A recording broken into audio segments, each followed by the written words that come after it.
예, 연일 논란이 계속되고 있는 최동석 인사혁신처장. 오늘 국무회의에 참석했습니다. 그 장면 준비했습니다. 자, 그러면 더 없으면 제가 잠깐 네. 간단하게 말씀하시죠. 인사혁신처장 최동석입니다. 요새 유명해지고 있어서 대단히 죄송스럽습니다. 이런 마이크로한 제재, 마이크로한 규정들을 만들어서 산재를 예방하고 중대재해를 예방하는 방식은 절대적으로 필요합니다. 제가 보기에는. 그런데 그것이 필요하지만 그것으로 충분하지 않다는 생각을 늘 가지고 있습니다. 이거는 이 문제를 근본적으로 해결할 수 없다는 생각입니다. 왜 그러냐 하면 네, 그건 충분히 이해하겠고요. 네. 아주 결론만 요지를 말씀해 보시죠. 예, 그 필요성은 누구나 공감할 테니까요. 그러니까 정신과 육체를 건드릴 수 없도록 하는 교육이 필요하다는 겁니다. 강조 말씀드리고자 합니다. 네. 나 또. 예, 이현정님. 네. 본인이 요청을 해서 발언권을 얻었는데 첫 얘기가 요새 유명해져서 대단히 죄송합니다. 인간 존엄성에 대한 철학이 필요합니다.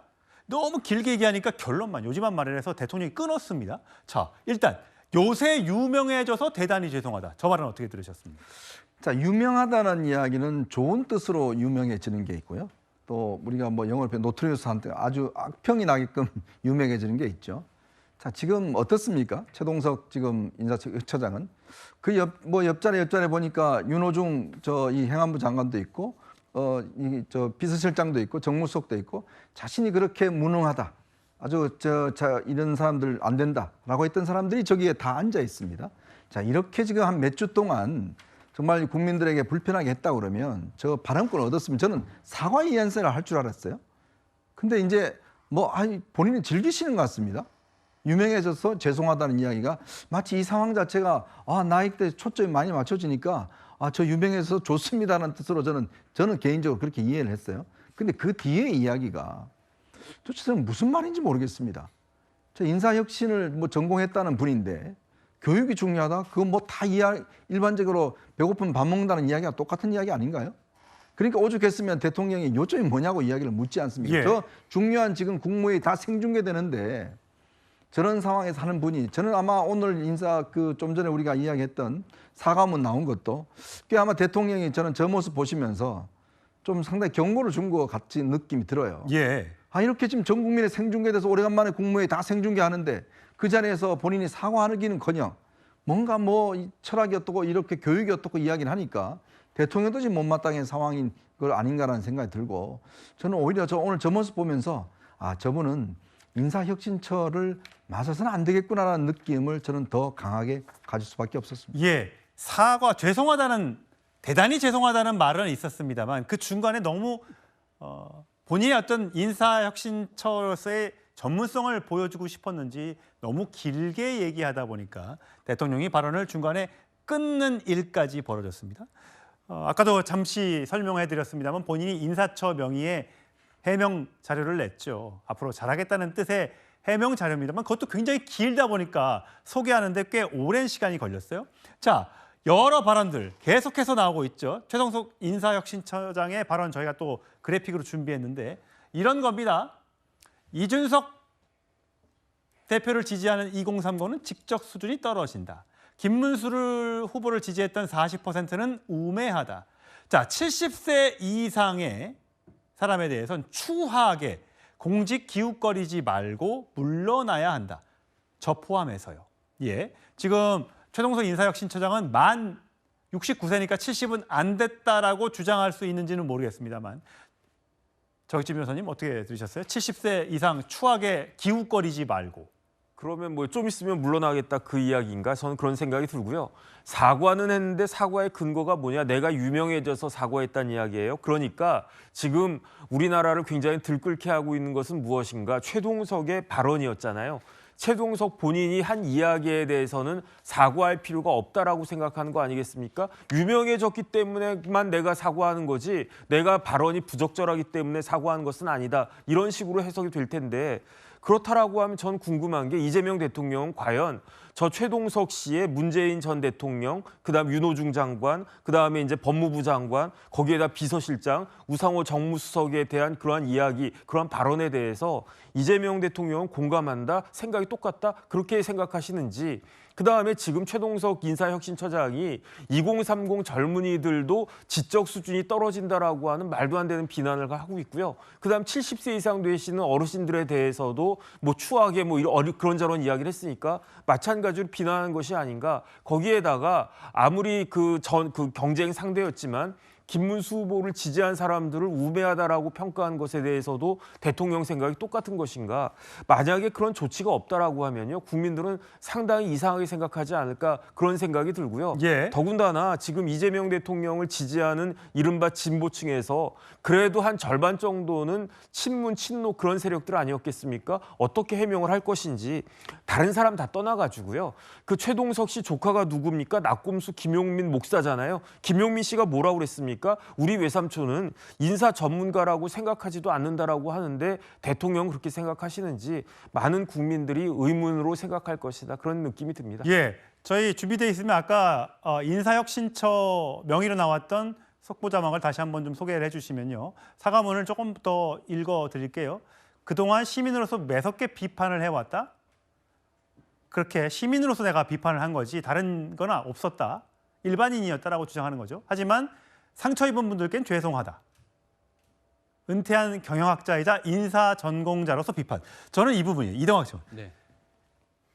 인사혁신 어떤 전문가로서 내가 비판을 한 것이다. 이게 무슨 말입니까?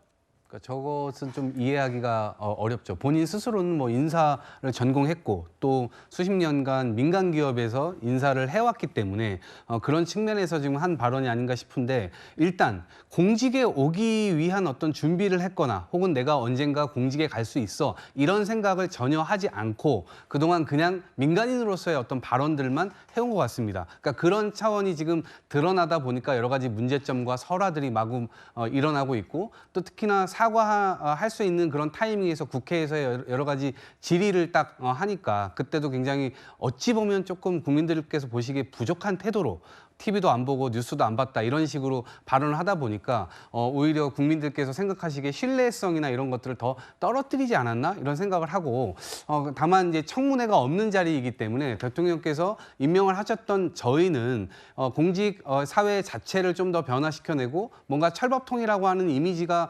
일정 부분 또 있는 것도 사실인데, 이러한 것들을 좀 더 능동적으로 공무원들을 한번 만들어 보자. 그것이 상벌을 분명하게 함으로써 이 공무원들을 움직일 수 있는 그러한 본인 특유의 성남시장과 경기도지사를 거치면서 그런 것들을 해왔기 때문에 본인의 어떤 그런 사상과 철학을 그대로 인사혁신처장이 된 분이 뭔가 좀 잘할 수 있지 않을까, 그런 기대를 가지고 임명을 한 것이다라는 점에서 저는 대통령께서 일정 부분 그런 비난 여론이나 이런 것들은 좀 감수하고 같이 일을 할 테니 기회를 달라, 이렇게 국민들께 이야기하고 계신 것이 아닌가 싶습니다. 감수하겠다라고 생각해서 신임을 했는데 오늘 국무회의에서 나왔던 저 긴 발언과 중간에서 제어하는 이재명 대통령의 모습을 국민들은 생중계를 통해서 어떻게 보셨을까요? 자, 국민의힘에서는 당장 이런 비판이 나오고 있습니다. 지적 소양과 평소 생각이 언어를 통해서 드러나는 것이거든요. 예. 성폭력 2차 가해를 한다든지 장애인에 대한 차별 혐오 발언을 한다든지 그 언어의 수준이 너무 낮아요. 인사를 혁신하기는커녕 공무원들한테 또 막말이나 하지 않을까 걱정되는 수준이거든요. 이런 정도의 인사를 고위직에 쓴다는 것은 저희 대한민국 국민의 자존심을 완전히 상처를 주는 것이거든요. 예. 모든 사람에 대해서 이재명 대통령 빼고는 다 혐오 발언이잖아요. 예, 이현정님. 네. 사실 우리가 인사를 할 때 또 어떤 사람을 평가할 때 외모든 뭐 이 점수 매기는 거 굉장히 하면 안 되는 행동 중에 하나지 않습니까? 그렇죠. 하늘이 뭐 내린 사람이라는 얘기까지 뭐 할 수 있다고 쳐도요. 예, 이재명 대통령 96점, 추미애 78점, 통영길 대표 62점 풀었습니다. 자, 문명을 퇴보시킨 사람들 조국 마이너스 47, 한동훈 마이너스 60, 문재인 마이너스 70. 이건 도대체 무슨 기준입니까? 그러니까 본인이 개발한 그 기법에 따라서 이런 분들을 평가해야 되는 거 아니겠습니까? 좀 더 구체적인 저는 이 기준을 좀 알고 싶습니다. 근데 뭐 이 이재명 대통령은 하늘이 내리신 분이고 천재라고 이야기하는데 96점이에요. 추미애 당시 대표 같은 경우도 꽤 높은 점수를 줬고, 글쎄 참 이런 기준을 가지고 앞으로 공직 사회를 평가를 하겠다는 것인데, 그래서 많은 공무원들이 어떻게 볼까요? 자, 최동석처럼 하면 우리도 승진할 수 있다, 이런 생각을 가지지 않겠습니까? 그러면 어떻게 해야 될까요? 대통령에 대해서 극찬하고 한 사람이 하고 다른 사람은 다 비난하고, 이렇게 하면 최동석처럼 하면 우리가 승진할 수 있겠구나 라는 어떤 이 인상을 주지 않겠습니까? 저는 그래서 정말 이재명 대통령이 인사개혁을 하겠다고 그러면 그 메시지가 중요하지 않습니까? 자, 신상필벌 중요하죠. 정말 일 열심히 하고 이런 사람들 줘야겠다. 그런 것들을 사람을 통해서 이 메시지를 줘야 되는데, 최동석이라는 분을 통해서 지금 주고자 하는 메시지는 결국 대통령 1인을 극찬하고 이런 사람은 승진할 수 있다는 메시지를 주는 거 아니겠어요? 본인이 그렇게 살아오셨잖아요. 정말 이 최동석이라는 분하고 다른 이 어떤 사람들하고 차 한잔 나누고 싶고 그렇게 하고 싶을까요? 그리고 이분이 인사 문제를 손을 떠는 게 꽤 오래됐습니다. 이 교보생명 그만둔 게 96년도인가요? 꽤 오래된 분이에요. 근데 이분이 최신의 정말 MZ세대가 정말 성장하고 있는 이런 상황에서 이런 인사 시스템을 제대로 가동할 수 있을지 저는 상당히 부정적으로 보고 있습니다. 예, 어쨌든 이재명 대통령은 최동석 처장을 함께 갈 사람으로 여기고 있는 것 같습니다. 최동석 처장도 알고 있어서 그런지 오늘 인사혁신처를 통해서 본인의 입장문을 냈습니다. 미안하지만 사퇴는 없다는 뜻으로 해석이 되는데, 앞으로 또 추가 논란, 추가 의혹이 어떤 것이 더 나오게 될지 궁금해집니다. 본인의 말은 본인이 책임을 지겠죠.